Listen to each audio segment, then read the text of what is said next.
ಆತ್ಮೀಯ ವೀಕ್ಷಕರೇ, Royson creations YouTube ಚಾನಲ್ಗೆ ನಿಮಗೆ ಸ್ವಾಗತ.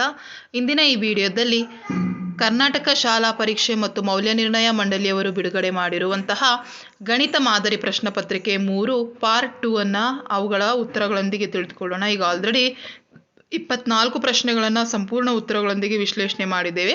ಈ ವಿಡಿಯೋದಲ್ಲಿ 25ರಿಂದ 38 ಪ್ರಶ್ನೆಗಳನ್ನು ಅವುಗಳ ಸಂಪೂರ್ಣ ಉತ್ತರಗಳೊಂದಿಗೆ ವಿಶ್ಲೇಷಣೆ ಮಾಡೋಣ ಅಂತ ಹೇಳ್ತಾ ವಿಡಿಯೋನ ಪ್ರಾರಂಭಿಸ್ತಾ ಇದ್ದೀವಿ. ಯಾರೆಲ್ಲ ಮೊದಲ ಬಾರಿ ನಮ್ಮ ಚಾನಲ್ ನೋಡ್ತಿದ್ದೀರಾ ಸಬ್ಸ್ಕ್ರೈಬ್ ಮಾಡಿ ಹಾಗೂ ನಿಮ್ಮ ಫ್ರೆಂಡ್ಸಿಗೆ ಶೇರ್ ಮಾಡಿ. ನೆಕ್ಸ್ಟ್ ಫೋರ್ತ್ ಮೇನ್ಗೆ ಹೋಗೋಣ ಮಕ್ಕಳ. ಕೆಳಗಿನ ಪ್ರಶ್ನೆಗಳಿಗೆ ಉತ್ತರಿಸಿ. ಇಲ್ಲಿ 9 ಪ್ರಶ್ನೆಗಳು 3 ಅಂಕಕ್ಕೆ ಇರ್ತದೆ ಮಕ್ಕಳ. ಸೊ ಒಟ್ಟಾರೆ 27 ಅಂಕಗಳು ಸಿಗ್ತದೆ. 25ನೇ ಪ್ರಶ್ನೆ ಸಂಭವನೀಯತೆ ಮೇಲೆ ಕೊಟ್ಟಿದ್ದಾರೆ. 2 ಕುಂದಿಲ್ಲದ ದಾಳಗಳನ್ನು ಏಕಕಾಲದಲ್ಲಿ ಉರುಳಿಸಲಾಗಿದೆ. ಮೊದಲನೇದು, ಮೇಲಿನ ಮುಖದಲ್ಲಿ ಬರುವಂತಹ ಸಂಖ್ಯೆಗಳ ಮೊತ್ತ 8ಕ್ಕಿಂತ ಕಡಿಮೆ ಇರುವಂತಹದ್ದು ಎಷ್ಟು ಬರ್ತದೆ. ಅದೇ ರೀತಿ ಒಂದು ಮುಖದ ಮೇಲೆ ಮಾತ್ರ ವರ್ಗ ಸಂಖ್ಯೆ ಇರುವಂತಹ ಸಂಭವನೀಯತೆಗಳೆಷ್ಟು. ಸೊ ಅವರು ನಮಗೆ 2 ಕುಂದಿಲ್ಲದ ದಾಳಗಳು ಅಂತೇಳಿ ಕೊಟ್ಟಿದ್ದಾರೆ. ಮತ್ತು ಅವ್ರು ಕೇಳಿರೋದೇನು, 8ಕ್ಕಿಂತ ಕಡಿಮೆ ಬರುವಂತಹ ಸಂಖ್ಯೆಗಳು.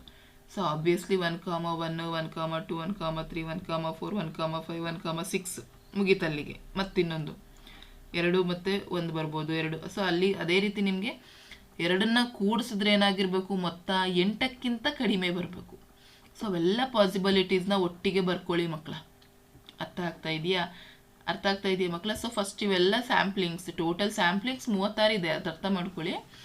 ಟೋಟಲ್ ಸ್ಯಾಂಪ್ಲಿಂಗ್ಸ್ 36, ಆದರೆ ನನಗೆ ಬರಬೇಕಾಗಿರೋಂಥದ್ದೇನು, ಕೂಡಿಸಿದ್ರೆ 8ಕ್ಕಿಂತ ಕಡಿಮೆ ಬರಬೇಕು. ಸೊ ಅವೆಲ್ಲ ಯಾವ್ಯಾವ ಹೋಗ್ತವೆ? ಎಸ್, ಇದಿಷ್ಟು ಬರ್ತದೆ. ಇದಿಷ್ಟು ಈ ಲೈನ್ ಫುಲ್ ಇಲ್ಲಿವರೆಗೂ ಬರುತ್ತೆ. ಅದೇ ರೀತಿ ಇದು ಇದು ಇದು ಅದಷ್ಟು ಬರ್ತದೆ. ನೆಕ್ಸ್ಟ್ ಇದು ಯಾವುದು ಬರಲ್ಲ. ಅದೇ ರೀತಿ ಇದು ಬರುತ್ತೆ, ಇದು ಬರುತ್ತೆ, ಇದು ಬರಲ್ಲ. ಓಕೆ, ನೆಕ್ಸ್ಟ್ ಇದು ಇದು ನೆಕ್ಸ್ಟ್ ಇದು. ಸೊ ಇವೆಲ್ಲವನ್ನ ಕೌಂಟ್ ಮಾಡ್ಕೊಳ್ಳಿ ಎಷ್ಟಿದ್ದಾವೆ. ಸೊ ಅಲ್ಲಿಗೆ ನಮಗೆ ಬರುವಂಥದ್ದು NF 21. So P(a) = NF(a)/NF(s). So 7/2 ಆಯಿತು. ಅದೇ ರೀತಿ ಅವ್ರು ಇನ್ನೊಂದು ಪ್ರಶ್ನೆ ಕೇಳಿರೋದೇನು, ಬರೀ ವರ್ಗಗಳೇ ಬರುವಂತಹದ್ದು ಯಾವ್ದ್ಯಾವುದು. ಸೊ ಒಟ್ಟಾರೆ ನಮಗೆ ಬರುವಂಥದ್ದು NF 16. So we got 9/4. So ಸಂಭವನೀಯತೆ ಮೇಲೆ ಲೆಕ್ಕ ಮಾತ್ರ ಮಿಸ್ ಮಾಡ್ಕೊಬಿಡಿ ಮಕ್ಕಳ, ಬಹಳ ಈಸಿ ಆಗಿರ್ತದೆ. ಸೊ ಇಲ್ಲಿ ನಮಗೆ ಬಾಹ್ಯ ಬಿಂದುವಿನಿಂದ ವೃತ್ತಕ್ಕೇಳಿದ ಸ್ಪರ್ಶಕಗಳ ಉದ್ದವು ಸಮನಾಗಿರ್ತದೆ. ಪ್ರಮೇಯವನ್ನು ಕೇಳಿದರೆ 3 ಅಂಕಕ್ಕೆ, ಗೊತ್ತಿದೆ ನಿಮಗೆ ಪ್ರಮೇಯ 3 ಅಂಕಕ್ಕೆ, ಅದನ್ನು ಪ್ರಾಕ್ಟೀಸ್ ಮಾಡ್ಕೊಳ್ಳಿ. ನೆಕ್ಸ್ಟ್ 27ನೇ ಪ್ರಶ್ನೆ, P(x) = 6x² - 7x - 3 ಈ ವರ್ಗ ಬಹುಪದೋಕ್ತಿಯ ಶೂನ್ಯತೆಯನ್ನು ಕಂಡುಹಿಡಿಯಿರಿ ಹಾಗೂ ಶೂನ್ಯತೆಗಳು ಮತ್ತು ಸಹಗುಣಕಗಳ ನಡುವಿನ ಸಂಬಂಧವನ್ನು ತಾಳೆ ನೋಡಿ. ಸೊ ಫಸ್ಟ್ ನಾವು ಈಕ್ವೇಶನ್ ಬರ್ಕೋಣ. ಅದರಲ್ಲಿ ಶೂನ್ಯತೆಗಳನ್ನ ಕಂಡುಹಿಡಿಯಬೇಕು. ಸೊ ಶೂನ್ಯತೆಗಳನ್ನ ಕಂಡುಹಿಡಿಬೇಕು ಅಂದರೆ ಫಸ್ಟ್ ಇದನ್ನು ಅಪವರ್ತಿಸಬೇಕು ಮಕ್ಕಳ. 6x² - 7x - 3 ಇದನ್ನು ಅಪವರ್ತಿಸೋಣ ಮಕ್ಕಳ. ಅಪವರ್ತಿಸಬೇಕು ಅಂತ ಹೇಳಿದ್ರೆ ಗುಣಿಸಿದ್ರೆ 18 ಬರಬೇಕು, ಕೂಡಿಸಿದ್ರೆ 7 ಬರಬೇಕು. ಸೊ 9 2 18, 9ರಿಂದ 2 ಹೋದರೆ ನಮಗೆ ಬರುವಂಥದ್ದು ಮಕ್ಕಳ 7 ಆಗಿರ್ತದೆ. ಸೊ ಅಪವರ್ತಿಸಿದಾಗ ನಮಗೆ ಇಲ್ಲಿ 2 ಮೂಲಗಳು ಬರ್ತಾ ಇದೆ ಮಕ್ಕಳ. ಇಲ್ಲಿ ನೋಡಿ, ಒಂದು x = 3 ಬರ್ತಾ ಇದೆ, ಇನ್ನೊಂದು x = -1 ಬರ್ತಾ ಇದೆ. ಸೊ ಅಲ್ಲಿಗೆ ನಮಗೆ 2 ಮೂಲ ಅಂತೀನಿ, 2 ಶೂನ್ಯತೆಗಳು ಸಿಕ್ತು. ಸೊ ಬರ್ಕೊಳ್ಳೋಣ. P(x) = 6x² - 7x - 3. ಸೊ ಇದು A ವ್ಯಾಲ್ಯೂ 6 ಬರ್ತದೆ, B value -7, C value -3. So ಶೂನ್ಯತೆಗಳ ಮೊತ್ತ ಮತ್ತು ಶೂನ್ಯತೆಗಳ ಗುಣಲಬ್ಧ ಕಂಡುಹಿಡ್ಕೊಳ್ಳೋಣ. ಆಲ್ಫಾ ಆಲ್ರೆಡಿ ನಮಗೆ ಸಿಕ್ಕಿದೆ 3/2, ಬೀಟಾನು ಸಿಕ್ಕಿದೆ -1/2. ಸೊ ನೋಡ್ಕೊಳ್ಳೋಣ, ಆಲ್ಫಾ ಪ್ಲಸ್ ಬೀಟಾ ಮಾಡಿದ್ರೆ ನಮಗೆ ವಿ ಗಾಟ್ 7/6 ಆಗ್ತದೆ. ಅದೇ ರೀತಿ ಆಲ್ಫಾ ಬೀಟಾ ಮಾಡಿದರೆ ಸೊ ಇಲ್ಲಿ 7/6 ಆಯಿತು. ಸೊ ಅವುಗಳ ಗುಣಲಬ್ಧಗಳನ್ನು ನಾವು ಕಂಡುಹಿಡಿಬೇಕು. ಅದೇ ರೀತಿ ಎಷ್ಟು ಬರ್ತದೆ ಆಲ್ಫಾ ಬೀಟಾ, ವಿ ಗಾಟ್ -1/2 ಆಗ್ತದೆ. ಸೊ ಹಾಗಾಗಿ LHS = RHS ಆಯಿತು. ಸೊ ಅದೇ ಪ್ರಶ್ನೆಗೆ ನಮಗೆ ಇನ್ನೊಂದು ಆಪ್ಷನ್ ಕೊಟ್ಟು P(x)ನ ಬಹುಪದೋಕ್ತಿಯ ನಕ್ಷೆಯಲ್ಲಿ ಚಿತ್ರದಲ್ಲಿ ಕೊಡಲಾಗಿದೆ. ಈ ಬಹುಪದೋಕ್ತಿಯ ಮಹತ್ತಮ ಘಾತವನ್ನು ಬರೆಯಿರಿ, ಅದರ ಶೂನ್ಯತೆಗಳನ್ನು ಗುರುತಿಸಿ ಮತ್ತು ಅದರಿಂದ ಬಹುಪದೋಕ್ತಿಯನ್ನು ಕಂಡುಹಿಡಿಯಿರಿ. ಸೊ ಇಲ್ಲಿ ಈಕ್ವೇಷನ್ ಕೊಟ್ಟಿದ್ದಾರೆ ಮಕ್ಕಳು. ನೋಡಿ, ಈಕ್ವೇಷನ್ ನೋಡಿ ನಿಮಗೆ ಗೊತ್ತಾಗ್ತದೆ. ಸೊ ಅದರ ಡಿಗ್ರಿ ಏನಾಗಿದೆ ಮಕ್ಕಳ, ಮಹತ್ತಮ ಘಾತ ಏನಾಗಿದೆ ಮಕ್ಕಳ, 2 ಆಗಿದೆ. ಸೊ ಬರ್ಕೊಳ್ಳಿ, ಮಹತ್ತಮ ಘಾತ ಎಷ್ಟು, 2. ಬಹುಪದೋಕ್ತಿಗಳ ಶೂನ್ಯತೆಯಲ್ಲಿ ನೋಡಿದರೆ 1 2 3 -3 1, ಇನ್ನೊಂದು ಇಲ್ಲಿ 1. ಸೊ ಹಾಗಾಗಿ ಆಲ್ಫಾ -3 ಬೀಟಾ 1 ಅಂತ ತಗೋಬೋದು. So alpha plus beta is equal to -2 ಬರ್ತು, ಆಲ್ಫಾ ಬೀಟಾ -3 ಬಂತು. ಸೊ ಈಕ್ವೇಷನ್ ಬರೆಯೋಣ ಅಷ್ಟೇ. P of X is equal to x² minus alpha plus beta into X plus alpha beta. So ಹಾಗಾಗಿ x² minus of -2x -3. So we got the equation that is x² plus 2x minus 3. So ಬಹಳ easy ಇತ್ತು ಈ ಲೆಕ್ಕ, ಈಸಿಯಾಗಿ ಅಂಕ ತೆಗೆದುಕೊಳ್ಬೋದು. Next 28th question. P Q ಒಂದು ಸಮಬಾಹು ತ್ರಿಭುಜ ಮತ್ತು P Q R is equals to P R ಎಂದು ಆಗಿದೆ. ಕೋನ ಪಿಯ ಕೋನಾರ್ಧ ರೇಖೆಯು ಕ್ಯೂ ಆರ್ನ ಬಾಹುವನ್ನು ಕ್ಯೂ ಬಿಂದುವಿನಲ್ಲಿ ಸಂಧಿಸುತ್ತದೆ. ಹಾಗಾದರೆ OQ by OR is equal to 1 ಎಂದು ಸಾಧಿಸಿ. ಸೊ ಇಲ್ಲಿ ನಮಗೆ ತ್ರಿಭುಜ ಕೊಟ್ಟಿದ್ದಾರೆ ಮಕ್ಕಳ. ಸೊ ಅವ್ರೇನು ಹೇಳಿದ್ದಾರೆ, ಸಮದ್ವಿಬಾಹು ತ್ರಿಭುಜ ಪಿ ಕ್ಯೂ ಆರ್ ಅನ್ನೋದು ಒಂದು ಸಮದ್ವಿಬಾಹು ತ್ರಿಭುಜ ಆಗಿರ್ತದೆ.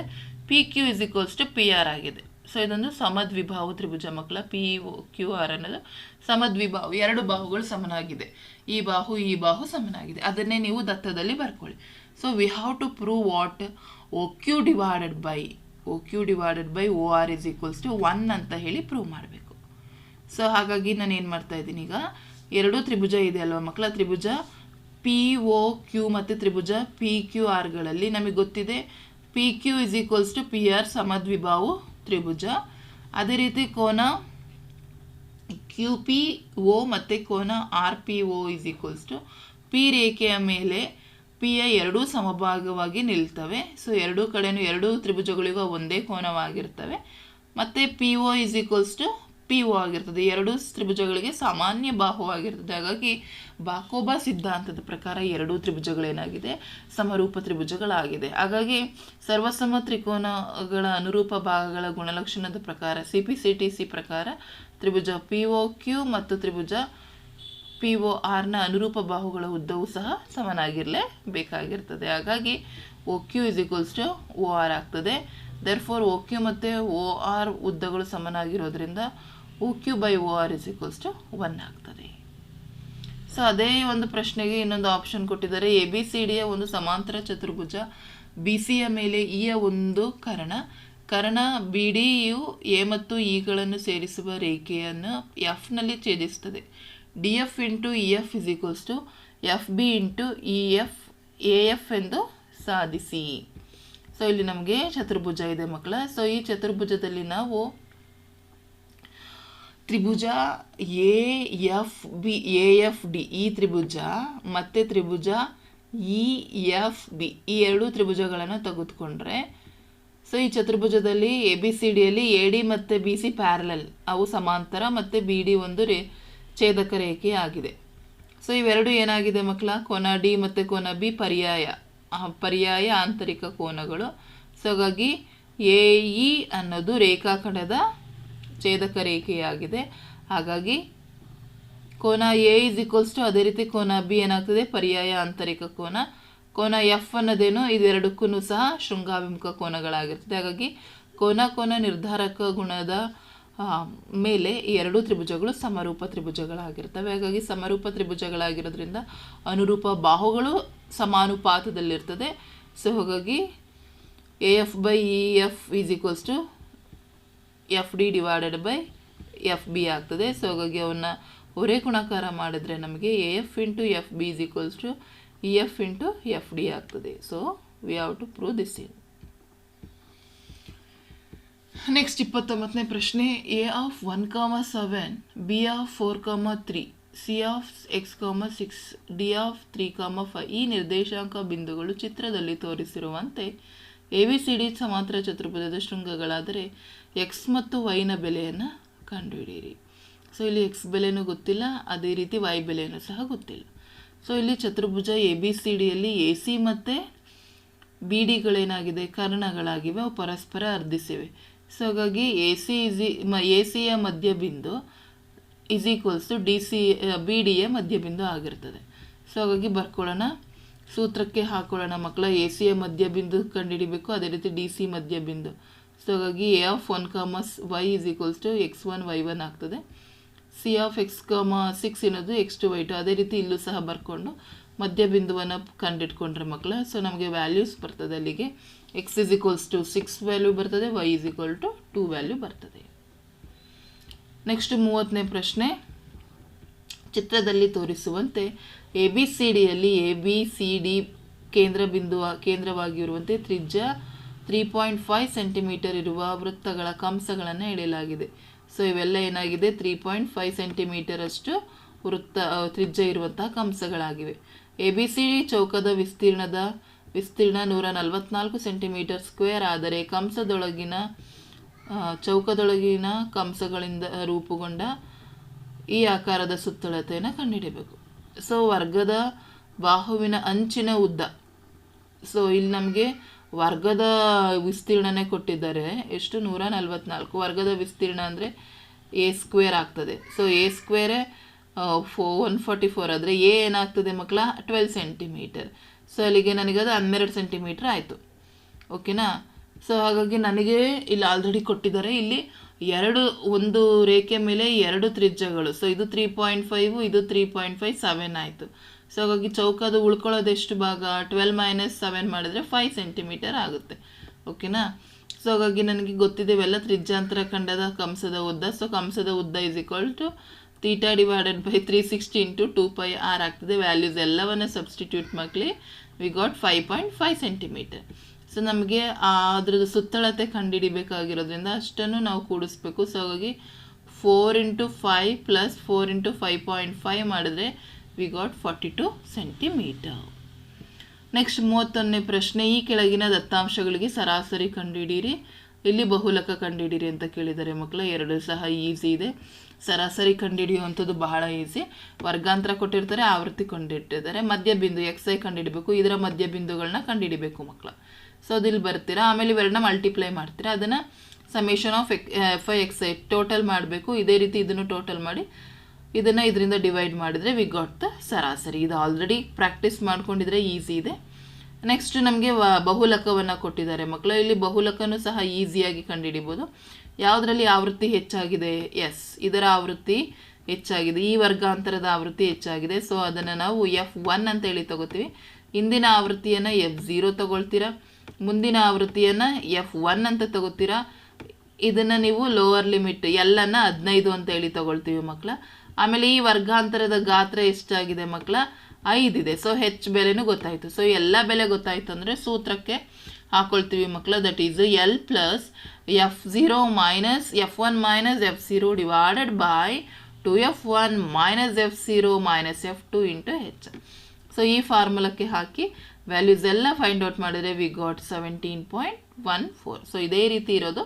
ಸೊ ಪ್ರಾಕ್ಟೀಸ್ ಮಾಡ್ಕೊಳ್ಳಿ ಮಕ್ಕಳ. ಈ ಕ್ವಶನ್ ಬಹಳ ಈಸಿ. ನೆಕ್ಸ್ಟ್ 32ನೇ ಪ್ರಶ್ನೆ. ಒಂದು ಲಂಬಕೋನ ತ್ರಿಭುಜದ ಎತ್ತರ ಮತ್ತು ಪಾದದ ನಡುವಿನ ವ್ಯತ್ಯಾಸವು 5 ಸೆಂಟಿಮೀಟರ್ ಆಗಿದೆ. ತ್ರಿಭುಜದ ವಿಸ್ತೀರ್ಣವು 150 ಸೆಂಟಿಮೀಟರ್ ಆದರೆ ತ್ರಿಭುಜದ ಪಾದ ಮತ್ತು ಎತ್ತರವನ್ನು ಕಂಡುಹಿಡಿಯಿರಿ. ಸೊ ಇಲ್ಲಿ ನಮಗೆ ಎತ್ತರ ಏನು ಕೊಟ್ಟಿದ್ದಾರೆ?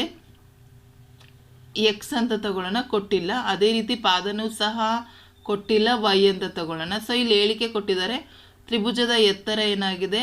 ಪಾದದ ನಡುವಿನ ವ್ಯತ್ಯಾಸವು 5 ಸೆಂಟಿಮೀಟರ್ ಆಗಿದೆ.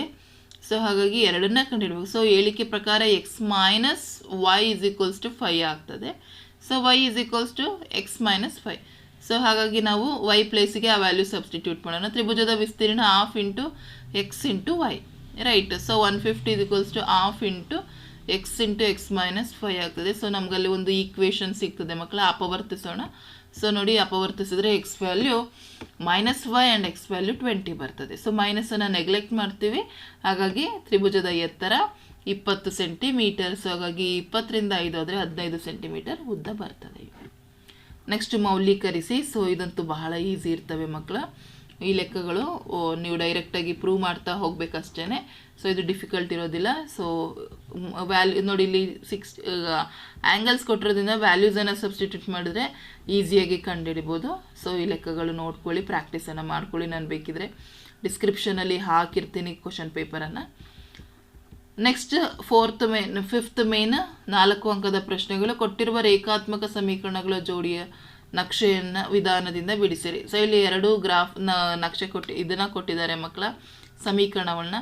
ಸೊ ಅದನ್ನು ಬಾಕ್ಸಿಗೆ ಹಾಕಿ ಬರೆದು ಆನಂತರ ನೀವು ಇಲ್ಲಿ ಈ ರೀತಿ ಮಾರ್ಕ್ ಮಾಡಿದ್ರೆ ವಿ ಗಾಟ್ 4 ಮಾರ್ಕ್ಸ್. ಸೊ ಇಲ್ಲಿ ಸ್ಕೇಲನ್ನು ಬರೀಬೇಕು, ಈ ರೀತಿ ಮಾರ್ಕ್ ಮಾಡಬೇಕು. ಗ್ರಾಫಿಗೆ 2 ಮಾರ್ಕ್ಸ್ ಇರ್ತದೆ, ಆ ಟೇಬಲ್ಗಳಿಗೆ ಒಂದೊಂದು ಅಂಕಗಳಿರ್ತದೆ. ಹಾಗಾಗಿ ಕಂಪ್ಲೀಟಾಗಿ ಎಲ್ಲವನ್ನು ಬಿಡಿಸ್ಬೇಕು. ನೋಡಿ ಇಲ್ಲಿ ಟೇಬಲ್ಲು ಸಹ ನಿಮಗೆ ಇದೆ. ಸೊ ಇದಿಷ್ಟನ್ನು ಮಾಡಬೇಕಾಗ್ತದೆ. ನೆಕ್ಸ್ಟ್ 35ನೇದು ನಿಮ್ಗೆ ಇಲ್ಲಿ ಸಮಾಂತರ ಶ್ರೇಣಿ ಮೇಲೆ ಒಂದು ಲೆಕ್ಕವನ್ನು ಕೇಳಿರ್ತಾರೆ ಮಕ್ಕಳ. ಎರಡೂ ಸಹ ಈಸಿಯಾಗಿರುವಂಥ ಕ್ವಶನ್ಸ್ಗಳೇ ಆಗಿರ್ತವೆ. ಸೊ ನೆಕ್ಸ್ಟ್ ನಾನು ಇದರ ಕಂಪ್ಲೀಟ್ 4 ಮಾರ್ಕ್ಸಿಂದೇ ಒಂದು ವೀಡಿಯೋಸ್ಗಳನ್ನ ಮಾಡ್ತೀನಲ್ಲ, ಆಗ ಇದನ್ನು ನಿಮಗೆ ಎಕ್ಸ್ಪ್ಲೇನ್ ಮಾಡ್ತೀನಿ. ಸುಮ್ಮನೆ ವೀಡಿಯೋಸ್ ಲೆಂತ್ ಆದಷ್ಟು ನೀವು ಸಹ ಕಾನ್ಸಂಟ್ರೇಟ್ ಮಾಡಿ ನೋಡಲ್ಲ. ಸೊ ಇವೆಲ್ಲ ಇಂಪಾರ್ಟೆಂಟ್ ಕ್ವಶನ್ಸ್, ಹಾಗಾಗಿ ಸಪ್ರೇಟ್ ವೀಡಿಯೋಸ್ಗಳನ್ನೇ ಮಾಡ್ತೀನಿ. ಸೊ ಇಲ್ಲಿ ನಿಮಗೆ ಒಂದು ಪ್ರಮೇಯ, ತ್ರಿಭುಜದ ಮೇಲೆ ಒಂದು ಪ್ರಮೇಯವನ್ನು ಕೇಳಿರ್ತಾರೆ, ವೆರಿ ಇಂಪಾರ್ಟೆಂಟ್. ಅದ ನಂತರ ನಿಮಗೆ ಒಂದು ತ್ರಿಕೋನಮಿತಿಯ ಅನ್ವಯದ ಮೇಲೆ ಒಂದು ಲೆಕ್ಕವನ್ನು ಕೇಳಿರ್ತಾರೆ ಮಕ್ಕಳ. ಸೊ ಈ ಲೆಕ್ಕಗಳು ಸಹ ಪ್ರಾಕ್ಟೀಸ್ ಮಾಡ್ಕೊಳ್ಳಿ. ನಾನು ಆಲ್ರೆಡಿ ವೀಡಿಯೋಸನ್ನು ಮಾಡಿದ್ದೀನಿ ಈ ಲೆಕ್ಕಗಳಿಗೆ. ಸೊ ಲಾಸ್ಟ್ ಮೇನಿಗೆ ಬಂದರೆ ನಿಮಗೆ ಮೇಲ್ಮೈ ವಿಸ್ತೀರ್ಣದ ಮೇಲೆ ನಿಮಗೆ ಮತ್ತು ಘನಫಲದ ಮೇಲೆ ಒಂದು ಲೆಕ್ಕವನ್ನು ಕೇಳಿರ್ತಾರೆ ಮಕ್ಕಳ. ಸೊ ಈ ಲೆಕ್ಕಗಳನ್ನು ಸಹ ನಾನು ನಿಮ್ಮ ಜೊತೆ ಡಿಸ್ಕಷನ್ ಮಾಡ್ತೀನಿ. ವಿಡಿಯೋ ಡಿಸ್ಕ್ರಿಪ್ಷನಲ್ಲಿ ನಿಮಗೆ ಇದರ PDF ಇರುತ್ತೆ, ಹೋಗಿ ಡೌನ್ಲೋಡ್ ಮಾಡ್ಕೊಂಡು ಪ್ರಾಕ್ಟೀಸ್ ಮಾಡ್ಕೊಳ್ಳಿ ಅಂತ ಹೇಳ್ತಾ ವಿಡಿಯೋನ ಎಂಡ್ ಮಾಡ್ತಾ ಇದ್ದೀನಿ. Thank you for watching this video.